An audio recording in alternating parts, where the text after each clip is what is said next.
Hello students, welcome to all of you in my channel.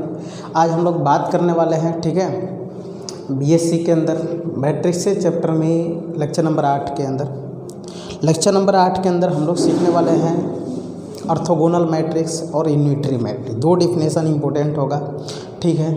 आप लोग को जितने डिफिनेशन मेरे थ्रू पढ़ाया जा रहा है, मैं कोशिश कर रहा हूँ कि फर्स्ट टाइमिंग में ही आपको याद करा दूँ, ठीक है।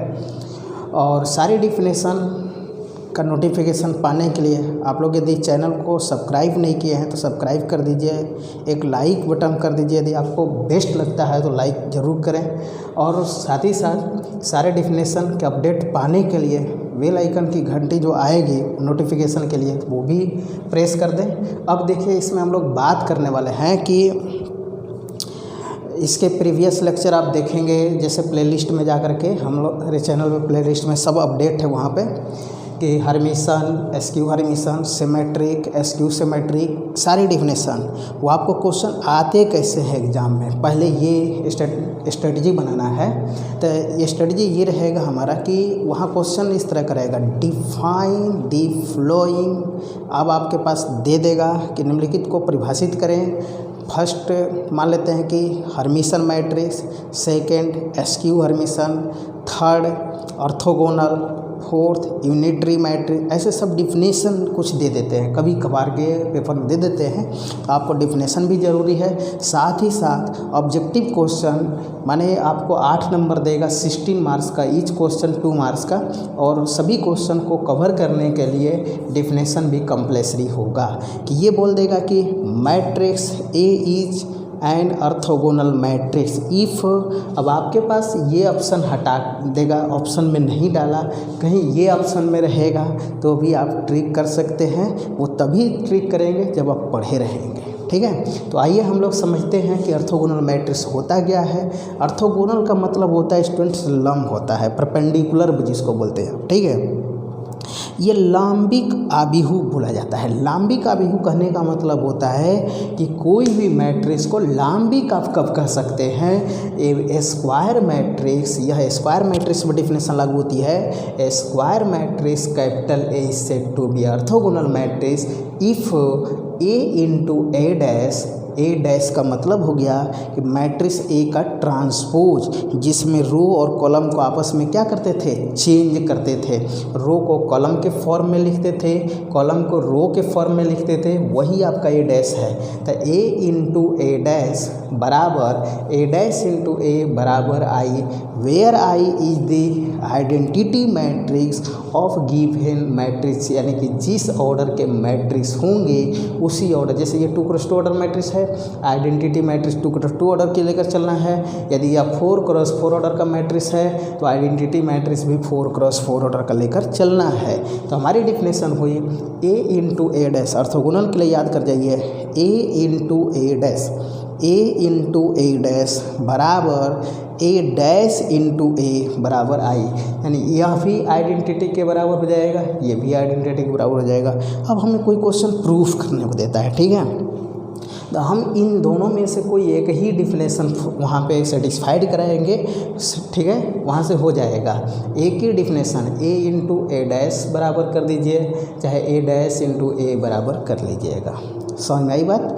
अब देखिए यहाँ से कि ए इंटू ए डैश बराबर आई हो जाएगा, आइडेंटिटी हो जाएगा, या ए डैश इंटू ए बराबर आइडेंटिटी मैट्रिक्स हो जाएगी, या सेकंड डिफिनेशन है ए का इनवर्स बराबर ए, यानी यूनिटरी मैट्रिक्स के बाद अब नेक्स्ट लेक्चर जो आपका आएगा वो मेरे थ्रू आएगा डिटर्मिनेंट के बारे में। डिटर्मिनेंट होगी, डिटर्मिनेंट की प्रॉपर्टीज होगी, उसके बाद एडजॉइंट मैट्रिक्स होगा, इन्वर्स मैट्रिक्स होगा, सिंगुलर मैट्रिक्स होगा, नॉन सिंगुलर मैट्रिक्स बात करेंगे, ठीक है।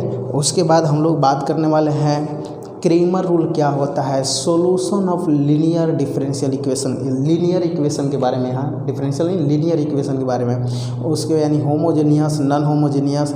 उसके बाद पूछेंगे रैंक ऑफ मैट्रिक्स, जो इम्पोर्टेंट होगा आपके लिए। देखिए बात करते हैं हम लोग कि ऑर्थोगोनल का ए इन्वर्स बराबर भी ए हो जाए, चाहे ए इंटू ए डैश बराबर ए डैश इंटू ए बराबर आइडेंटिटी हो जाए। याद हो गया होगा, ये ऑर्थोगोनल होता है। अब हमारे पास फॉर एग्जांपल जैसे ये भी ऑर्थोगोनल का है, ये भी ऑर्थोगोनल का है। अब क्या होता है स्टूडेंट के किसी कॉम्पिटिटिव एग्जाम में हम लोगों के पास 4 ऑप्शन दिए जाते हैं और पूछे जाते हैं कि इसमें से बताइए कौन सा आपका ऑर्थोगोनल मैट्रिक्स है।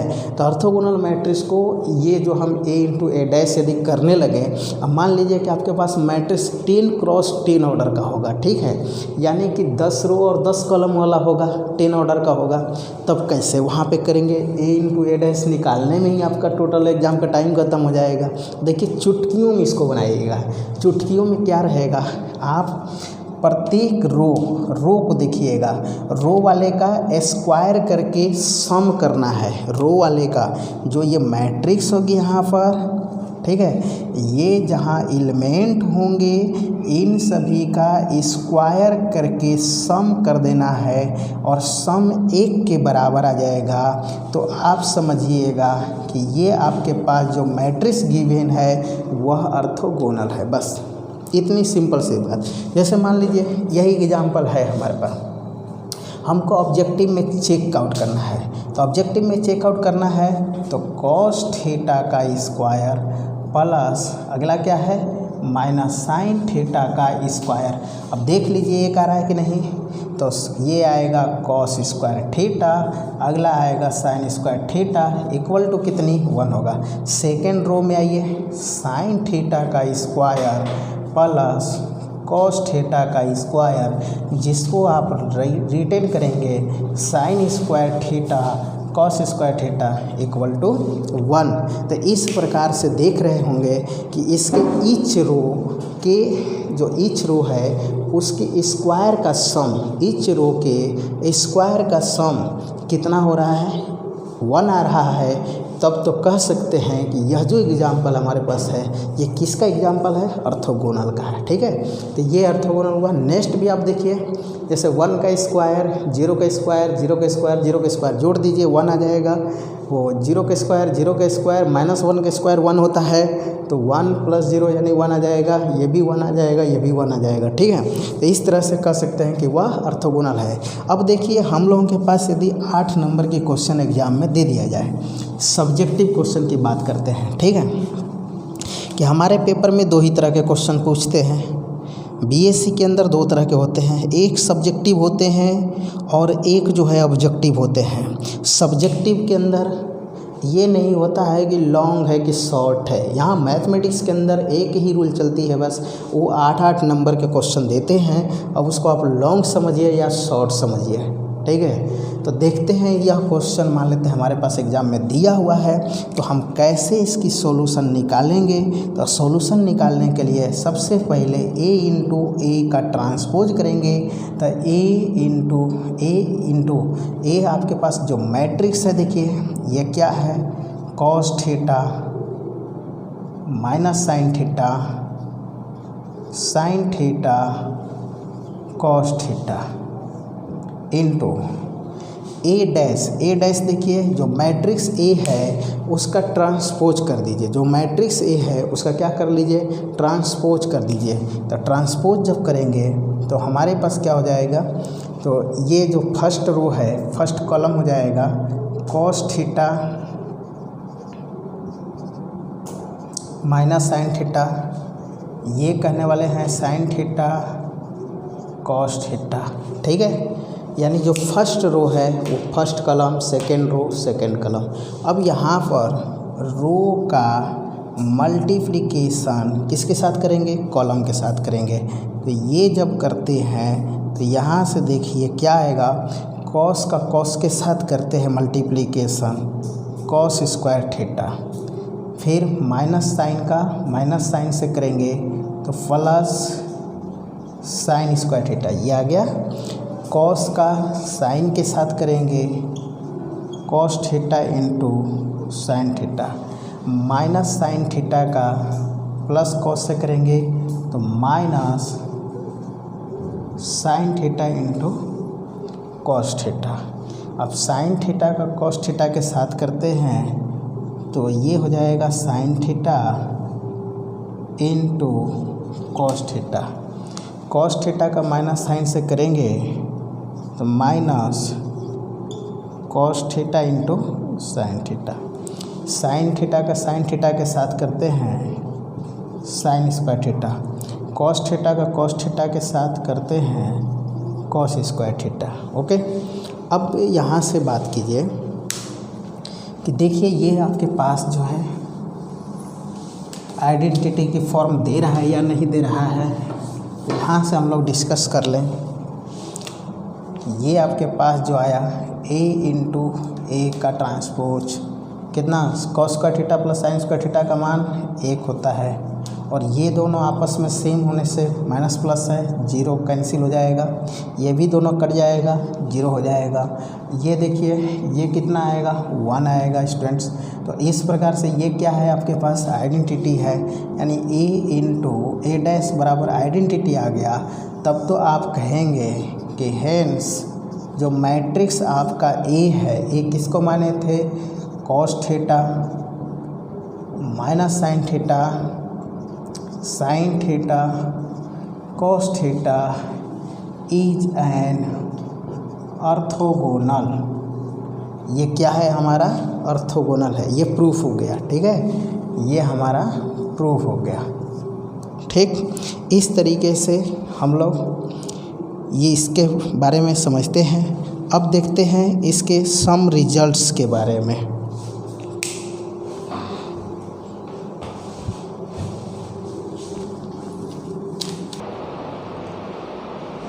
देखिए ऑर्थोगोनल मैट्रिक्स पर कुछ रिजल्ट्स हैं इम्पोर्टेंट, ठीक है, इसकी डिस्कशन करते हैं हम लोग, कुछ समझते हैं। और ये जो हम बता रहे हैं, ठीक है, ये रिजल्ट्स आप याद रखते हैं तो आगे आप मान लेते हैं कि एमएससी करना चाहते हैं, ठीक है।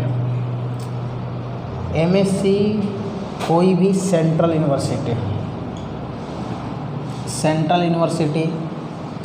ठीक है, जैसे BHU हो गया, इलाहाबाद हो गया, DU हो गया, ठीक है, जेनी हो गया। और साथ ही साथ आप यदि ये नहीं करना चाहते हैं तो BSc के बाद यदि एक टारगेट बनाते हैं कि मुझे टीफर क्वालिफाइड करना है, टीफर, ठीक है, या IIT जैम क्वालिफाइड करना है, ठीक है, ये सब एग्ज़ाम आपको क्वालिफाइड करनी हो तो जो हम रिज़ल्ट लिख रहे हैं इन सभी एग्ज़ाम पर्पज़ से बेहद इम्पोर्टेंट है, ठीक है। और इसी में से एक है एग्जाम्पल आपके objective question graduation level BSc के अंदर भी ऑब्जेक्टिव में आ जाता है, तो इनको आप अच्छे से कीजिए, याद रखिए, साथ ही साथ इनकी प्रैक्टिस कीजिए अपने थ्रू प्रूफ करने की भी कि हम इनको प्रूफ कैसे कर सकते हैं।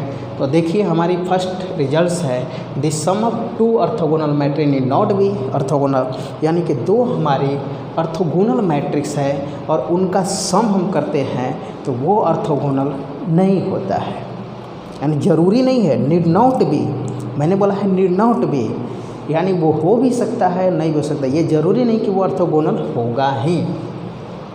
दी scalar product of orthogonal matrix need not be orthogonal. Scalar product करते हैं यानी कोई भी हमारी ऑर्थोगोनल मैट्रिक्स है और उसमें हम स्केलर कांस्टेंट k से मल्टीप्लाई करें तो ज़रूरी नहीं है कि वह आपका ऑर्थोगोनल हो ही जाएगा, ऑर्थोगोनल हो भी सकता है और नहीं भी हो सकता है। थर्ड है हमारे पास the product of 2 orthogonal matrix is orthogonal matrix. ये नेसेसरी पार्ट है कि यहाँ पर कि यदि कोई भी 2 ऑर्थोगोनल मैट्रिक्स होगी और उसका प्रोडक्ट करते हैं आपस में तो वो ऑर्थोगोनल ही होता है।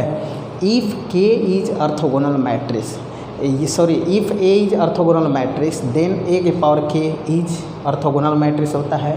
यदि आपका मैट्रिक्स A आपके पास ऑर्थोगोनल है तो A के पावर 100 क्या होगा, ऑर्थोगोनल होगा। समझ में आया? इस तरीके से if A is orthogonal matrix तो इसका A इनवर्स भी क्या होगा, ऑर्थोगोनल होगा। अब बात करते हैं कि इफ़ A का ट्रांसपोज बराबर A इनवर्स है तो A को आप ऑर्थोगोनल भी कह सकते हैं। A क्या कह सकते हैं यहाँ पर कि A का ट्रांसपोज यदि A इनवर्स के बराबर है तो A को हम क्या कह सकते हैं यहाँ पर, ऑर्थोगोनल कह सकते हैं, ए के ट्रांसपोज को भी ऑर्थोगोनल कह सकते हैं, ए इन्वर्स को भी ऑर्थोगोनल कह सकते हैं। समझ में आई बात। An orthogonal matrix is always non singular matrix. जो हमारी ऑर्थोगोनल मैट्रिक्स होती है वो हमेशा नॉन सिंगुलर होती है। नॉन सिंगुलर कहने का मतलब कि जिसका डिटर्मिनेंट 0 के बराबर ना हो, डिटर्मिनेंट 0 के बराबर नहीं आता है, उसको हम लोग बोलते हैं non singular matrix. The determinant of an orthogonal matrix, orthogonal matrix का डिटर्मिनेंट होता है कितना है, तो प्लस माइनस 1 होता है। प्लस माइनस 1 यानी +1 भी हो सकता है, -1 भी हो सकता है। बोथ पर आप ट्रिक करेंगे तो आपको बीएससी एग्जाम में ज़्यादा चांसेस इस पर आने का है कि the determinant of orthogonal matrix वो ऐसे दे देंगे कि let A B orthogonal matrix then determinant of A, आपको ऑप्शन ट्रिक करके आना है +-1। ठीक है। अब हम लोग नेक्स्ट इसमें बात करते हैं यूनिटरी मैट्रिक्स की। देखिए unitary matrix, a square matrix capital A is said to be unitary matrix if, यानी कि हमने जब ऑर्थोगोनल की बात किया तो दो मैट्रिक्स यानी कोई भी मैट्रिक्स को ऑर्थोगोनल तभी कहेंगे जब ए डैश इंटू ए चाहे ए इंटू ए डैश बराबर आई हो जाए। ठीक है। और यहाँ पर क्या है, ए स्टार इंटू ए बराबर, ये था डिफिनेशन आपका ऑर्थोगोनल का, याद रखिएगा। और ये है हमारा ए इंटू ए स्टार बराबर आइडेंटिटी, तो ये डिफिनेशन है यूनिटरी का, कि तब मैट्रिक्स ए को यूनिटरी कहा जाता है। ठीक है। दूसरा डिफिनेशन है कि ए इन्वर्स ए स्टार के बराबर हो जाए। ए स्टार क्या है, हमारा प्रीवियस लेक्चर में हम बात कर चुके हैं। ये ए स्टार का मतलब होता है कि ए मैट्रिक्स के कंजुगेट का ट्रांसपोज, यानी कि ट्रांसपोज ऑफ कंजुगेट मैट्रिक्स को हम लोग ए स्टार से डिनोट करते हैं। जो हमारी मैट्रिक्स होती है उसका हम लोग कंजुगेट निकालते हैं और उसके बाद उसकी ट्रांसपोज करते हैं। ठीक है। ये सारी डिस्कशन हमारी हर्मिशन और स्क्यू हर्मिशन वाले लेक्चर में हो चुका है। अब आइए हम लोग बात करें कि ये डिफिनेशन है ए इंटू ए डैश रहेगा तो आप ऑर्थोगोनल कहिएगा, ए इंटू ए स्टार बराबर ए स्टार इंटू ए बराबर आई। दोनों डिफिनेशन एक साथ आप याद कर सकते हैं कि यूनिटरी मैट्रिक्स को डिफाइन करना हो, ऑर्थोगोनल को डिफाइन करना हो। ठीक है। फॉर एग्जांपल हमारे पास ई के पावर आयोटा थीटा 0 0 ई के पावर माइनस आयोटा थीटा। ठीक है। ये आपका रहा क्या चीज़ है हमारे पास, अर्थ यूनिटरी मैट्रिक्स का। अब देखिए इसके कुछ इंपॉर्टेंट रिजल्ट्स हैं। रिजल्ट तो बहुत ज़्यादा होते हैं। थ्योरम्स आपको बुक्स से यानी परचेज करके प्रैक्टिस करना चाहिए। देखिए 2-3 मैंने आपको लिख दिया है कि the determinant of unitary matrix, जब रैंक हम पढ़ाएंगे तो उसमें हमें डिटर्मिनेंट की ज़रूरत पड़ेगा, तो उसके हिसाब से बात हमारी हो रही है कि the determinant of A unitary matrix बराबर 1 होता है। कि जो डिटर्मिनेंट होती है यूनिटरी मैट्रिक्स का कितना होता है स्टूडेंट्स, 1 होता है। और वही ऑर्थोगोनल, देखिए ये एब्सोल्युटली 1 होता है, माने एग्जैक्ट 1 होता है यूनिटरी मैट्रिक्स का। और वही आपके पास ऑर्थोगोनल का क्या था, डिटर्मिनेंट ऑफ ऑर्थोगोनल मैट्रिक्स, वहाँ पे प्लस माइनस था। और डिटर्मिनेंट ऑफ यूनिटरी मैट्रिक्स का कितना होगा, एब्सोल्युटली 1 होगा। ठीक है। ये हम बात करेंगे, एब्सोल्युटली मीन्स एग्जैक्ट 1 होगा। ये unitary matrix is always non singular. Non singular का मतलब हो गया कि जिसकी डिटर्मिनेंट की वैल्यू 0 आता है उस मैट्रिक्स को सिंगुलर कहा जाता है।